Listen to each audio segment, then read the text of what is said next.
Thank you to the organizing committee for inviting me and being able to share this event with you.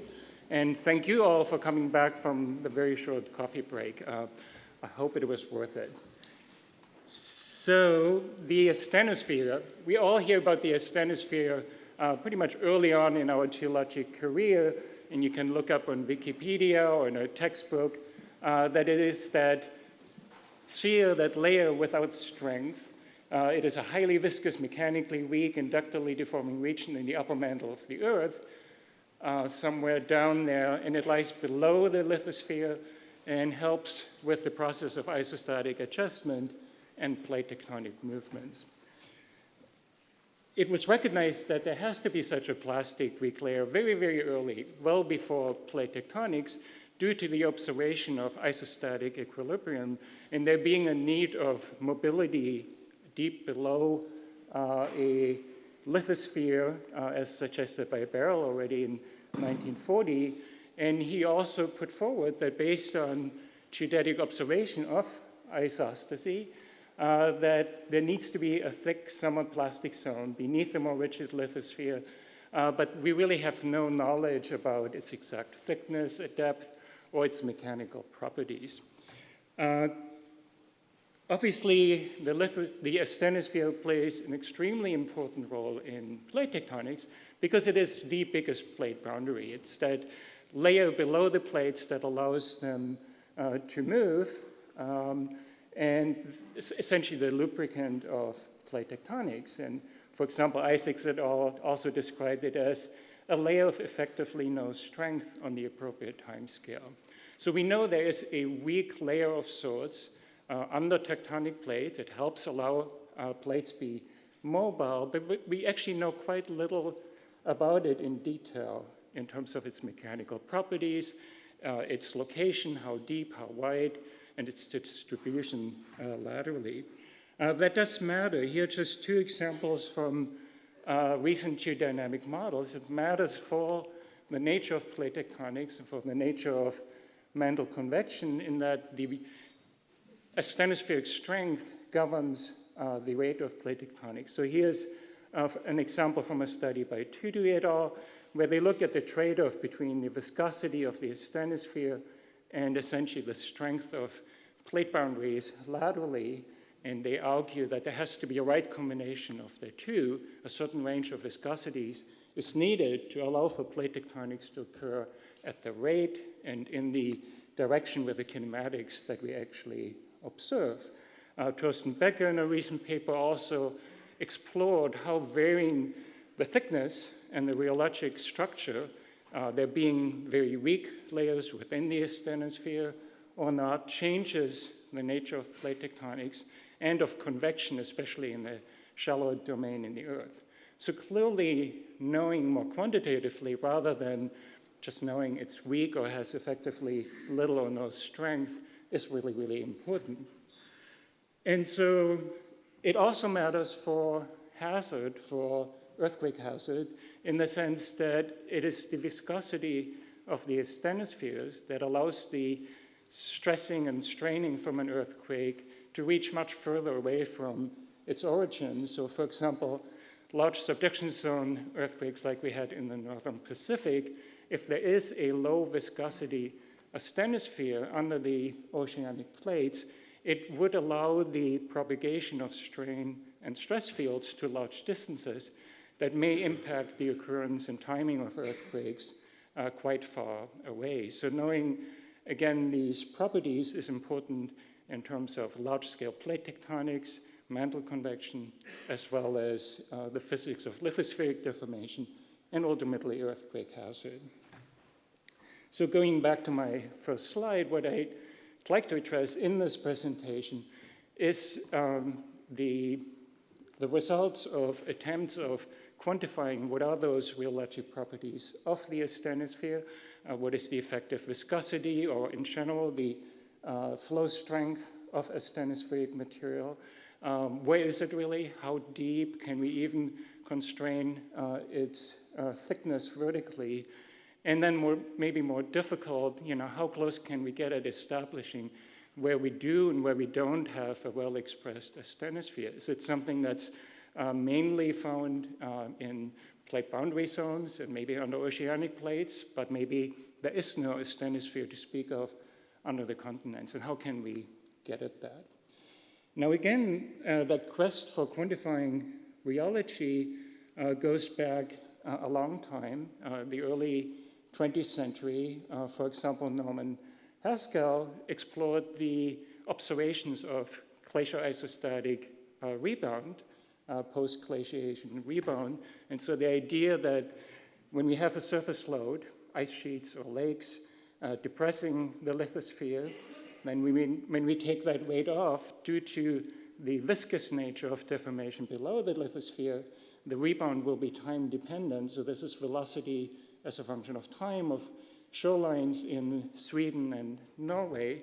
And so characterizing, dating these shorelines and estimating these weights allows us to get at viscosity.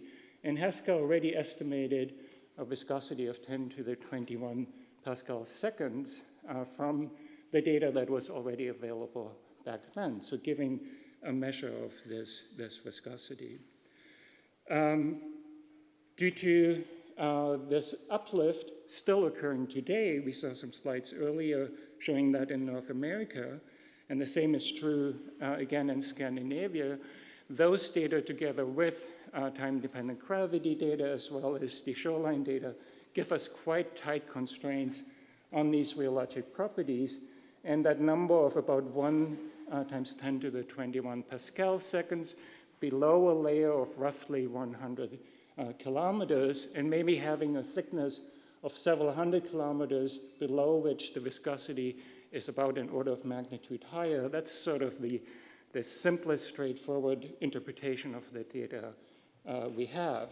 A challenge being there's significant resolution issues and trade-offs involved. And so, in fact, there's a quite well-known trade-off that has already been recognized for a long time between the thickness of that weak channel or asthenosphere and its viscosity. So you can see here variations of the channel asthenosphere thickness of a few hundred kilometers goes with estimates of the viscosity differing by 2-3 orders of magnitude, going from 10 to the 21 down to as little as 10 to the 19 if you believe that there is a distinct low viscosity layer. So we actually don't know from these data at the scale of resolution allowed for by isostatic rebound if there is such a layer or not. This method can be applied also in areas where we have rebound from loads of lakes also during the Holocene. Here in the western United States, in Utah and Nevada, we have shorelines from old glacial lakes that rebound and have been dated. And here we find very different answers. We find thicknesses of the upper elastic layer overlying the asthenosphere more in the order of 30 to 50 kilometers. And the viscosities estimated by Bruce Bills and colleagues at these shorelines are also several orders of magnitude lower on the order of 10 to the 18 and 10 to the 19 Pascal seconds.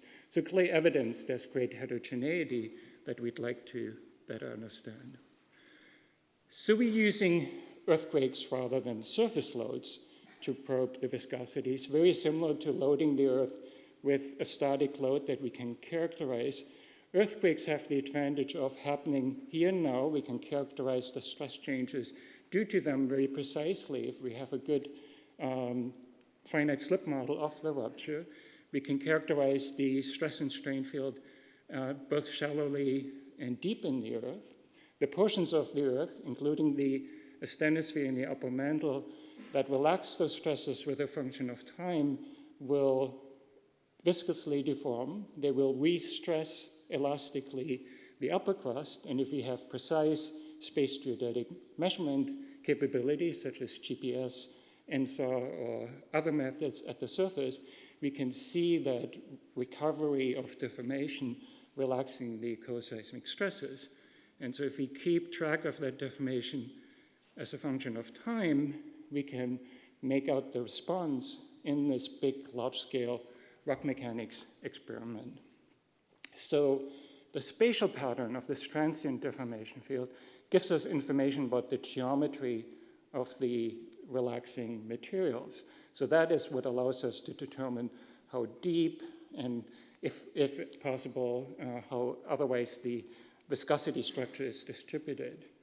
The temporal pattern, the rate at which this decays, that gives us additional information about the involved rheologic properties. So we might estimate those as a simple Newtonian Maxwellian fluid, or if we need to, invoke higher order viscous structures where we might have a more rapidly relaxing transient element, or we might find that actually to really properly represent that time dependence, we might require power law rheology, where we have stress and strain rate related in an exponential relationship.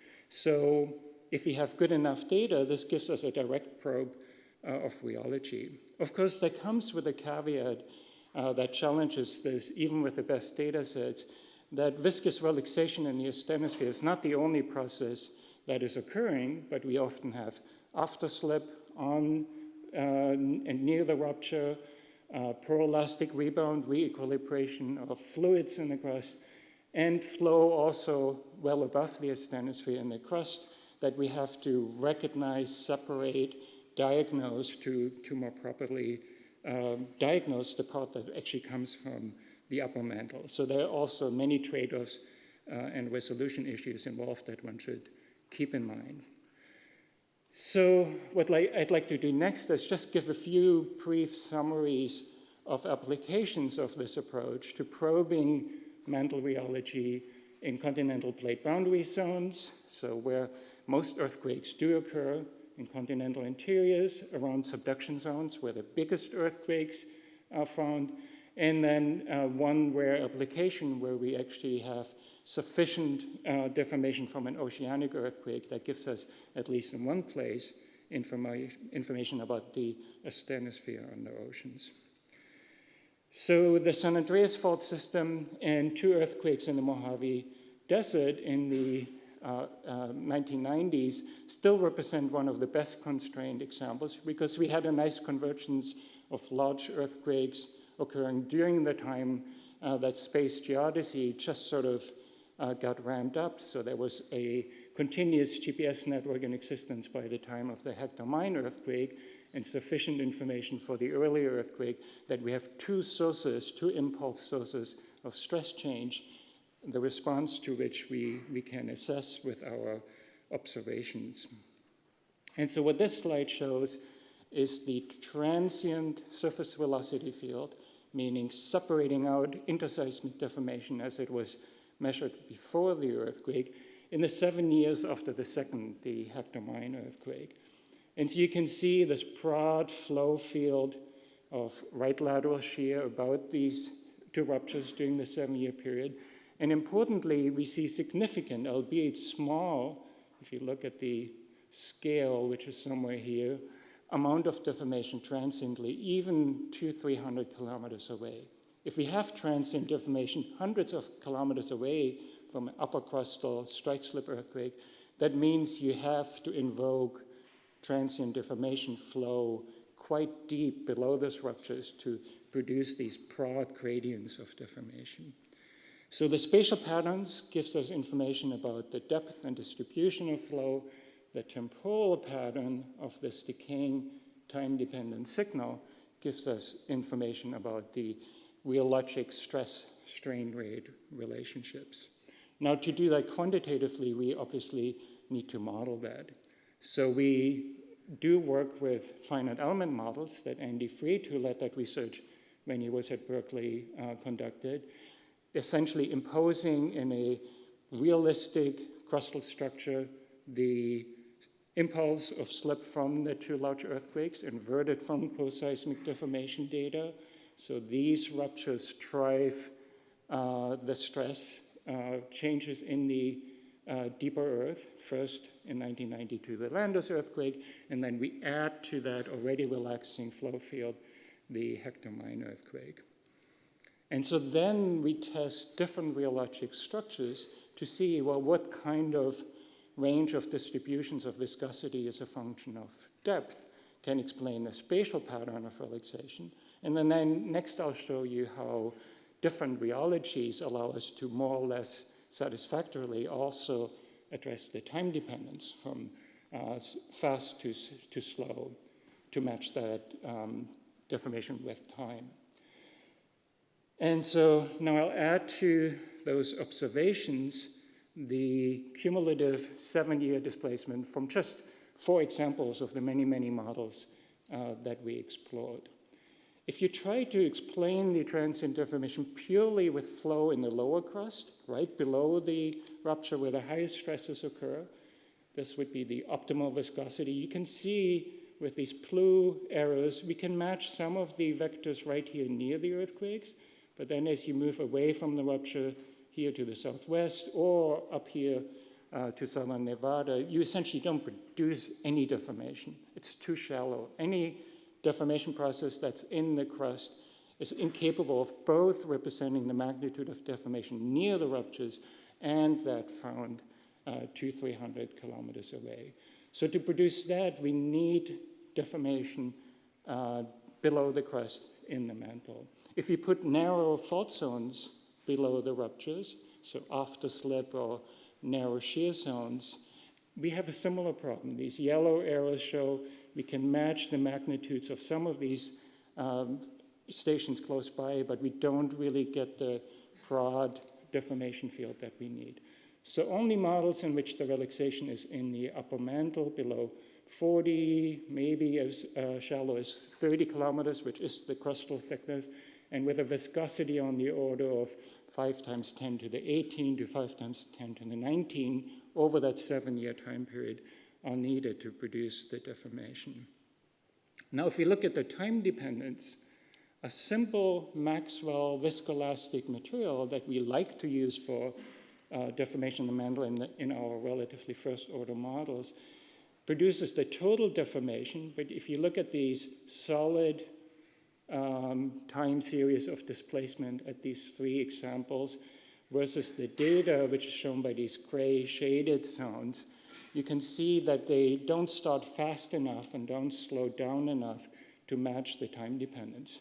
To get that time dependence, rapidly decaying deformation, one way is to use a Burger's body, so where we have a Kelvin element that allows you to relax stresses more rapidly early on, and that then fades away so that your steady state viscosity takes over, or with a power law material that would be the kind of rheology deforming by dislocation creep that we believe olivine should be undergoing under the conditions in the depth and temperature range here, with a power law exponent of about 3.5, allows you to match that time dependence. But only if we assume the very highest geothermal gradients that have been estimated from surface heat flow, and if we assume there's substantial water available to allow olivine to be weak enough to have this very rapid deformation.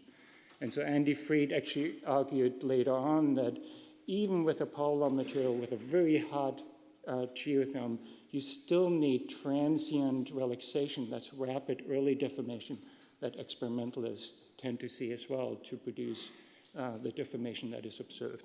The important message is viscosity is time dependent. Right after the earthquake, stresses are high, so the power law exponent is making your viscosity low, and then with time, your viscosity will approach the steady state. So there's always the concern, is the rheology that we infer from these short-term geodetic experiments that geodynamicists that model long-term deformation should use. And so by modeling it appropriately as a time-dependent viscosity following deformation processes, mechanisms that we understand, is probably the right way to go, but often we don't have enough constraints to do that. Now, overall, from this study and several others in the Western United States, in Alaska and other plate boundary zones, we keep coming up with the same picture. Upper 30 kilometers or so of the crust are not deforming very much at all. Effective viscosities are quite high, 10 to the 20, if not higher. All the action is right below the crust, or maybe a thin lithospheric lid below 40 or 50 kilometers. And below that, we have viscosities that require a hydrated hot mantle asthenosphere. So there's no thick lithosphere left in the areas where we have significant earthquakes. And we get similar results, as you saw from the Lake Lahontan and Lake Bonneville shorelines, from experiments that were done without earthquakes and fault zones that you might worry sort of represent local fault zone properties rather than the actual asthenosphere. Now, continental interiors, we don't have much to go with. There aren't many very big earthquakes in continental interiors that would produce stress changes deep enough to probe the mantle below the continents. One exception was the Bush earthquake, a 7.8 in northwest India in 2001, and we did see transient deformation. And when we model those very similarly to what I showed you earlier, what we do find is an optimal elastic plate thickness that part of the lithosphere is not allowed to deform viscously, and then a viscosity below it very similar to that in the Mojave Desert. So this essentially says, and maybe that's why we have so many earthquakes there, this wasn't the first one, this area is actually not strong old continent, but is actually weakened similarly to similar levels as in plate boundary zones. We again find that the effective viscosity goes up with time, suggesting that power law flow or transient rheology occurs. So after 2 years, we would have guessed at less than 10 to the 19, going to higher values after 6 years. The lower crust, again, doesn't contribute much at all. It's at least 2 orders of magnitude stronger, higher viscosity than the upper mantle. So that makes sense, because we do know from tomography and geologically, this is where the Deccan traps were in place, where hotspot was active, and clearly must have weakened and thinned the lithosphere to make it weaker. And that's why we actually have earthquakes there. That is what produces the conditions for stresses to be high enough to drive these quite large earthquakes. Now, as I said, the biggest earthquakes we find in subduction zones, mainly around the Pacific Ocean. So those probably provide the best opportunity to probe rheology about subduction zones, both on the continental side and elsewhere. We have great data in Tohoku, so I'm going to talk about that, showing decimeter level velocities, transient velocities onshore, and we have seafloor data that capture the deformation wider across the subduction zone that really uniquely constrain what's going on, including this far-field subsidence.